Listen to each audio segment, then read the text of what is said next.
On to Somalia now, and a campaign against al-Shabaab has received a major boost after an airstrike by the US military targeted a camp, killing more than 70 militants.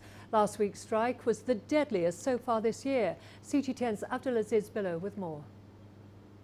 Authorities say that the recent strike in central Somalia killed more militants than initially reported. On Friday, US Africa Command carried out its largest attack this year on a militant base in Haradere, a coastal town in the Mudug region that's been under al-Shabaab's control since 2009.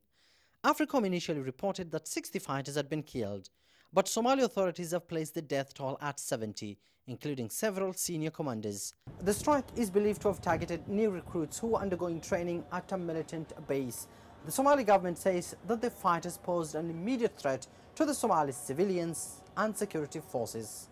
Close to 30 airstrikes have been carried out on suspected militant bases in southern and central Somalia since the beginning of the year.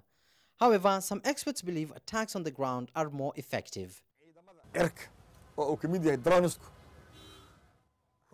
Drones offer aerial support to ground troops, but if security forces hope to make gains, then they need soldiers on the ground. There are no military activities in that region, so these strikes are merely a show of power.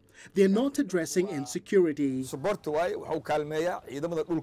government says ridding the country of militants remains its top priority, but its forces are not ready to go it alone. We have to equip and train and recover territories from al-Shabaab, and the Somali security forces require, at least the initial few years, require a lot of support in terms of rebuilding and equipping and maintaining.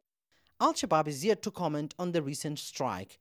Meanwhile, US military personnel in Somalia have vowed to keep up their offensive in the Horn of Africa.